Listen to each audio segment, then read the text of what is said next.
Hey guys, I'm giving you another palmistry myth-busting video here. What happens with palmistry if you don't have hands? You know, there's this belief in India, and again, most of these palmistry myths come out of India, the place where palmistry comes out of. But there's a myth there that says, what about people who don't have hands? Palmistry will tell you they shouldn't have a fate, but they have a life, they have a fate. So is that a flaw in palmistry? And the answer is, people without hands obviously do have a fate, even though you can't read the lines on their hands. But let's think about the logic behind this. What forms the lines on your hands? It's your brain. And your brain and your thinking, that determines your actions, and it's your actions that therefore create your fate. So it's not that the lines on the hand create your fate, your thinking creates your fate, and the lines just reflect what your thinking is. So it's actually got more to do with your brain and neuroscience than it does with idle measurement of lines on the palm of your hands.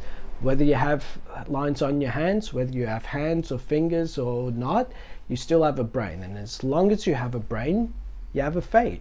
That's the interesting thing I found with palmistry. It does not work for people who are on mind-altering drugs like, you know, cocaine, or people who have like PTSD or that sort of thing and are on medication for that, simply because those drugs, they actually change the lines on your hand. You can't read the right signals off it that way.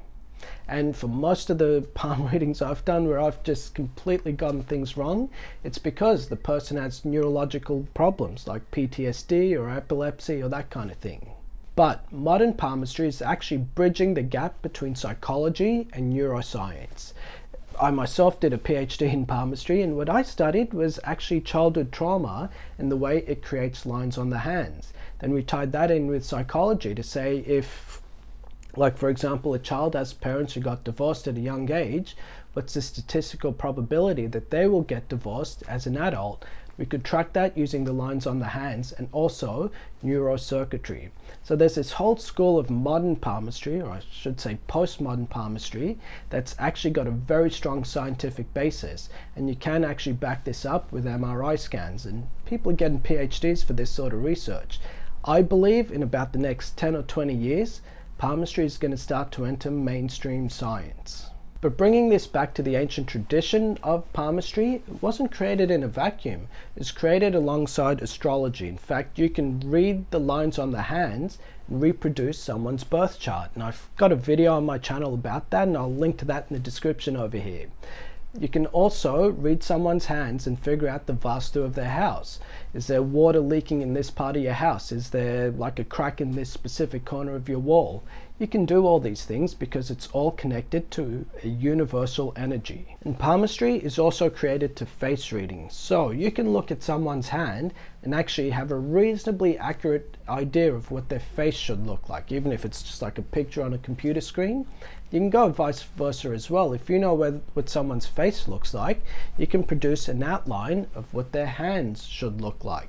And that's a whole other section of palmistry that I hope to make videos on one day. But the main takeaway here is, even if you don't have hands, you still have universal energy within you. That energy is connected to everything around you.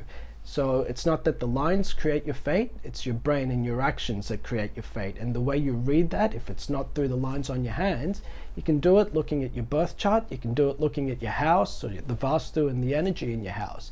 There's lots of other ways to come to the same conclusion. And that's the main takeaway I want to leave you guys with in this video, is that you are not an individual, you're part of a universal whole. And if you connect to that universal whole, you won't actually need the lines on your hands to tell you what your fate is. The lines on your hand will reflect your fate. But until you're connected to that universal energy, use them as a barometer because they're mostly accurate. Thanks a lot guys, I hope that clears things up for you.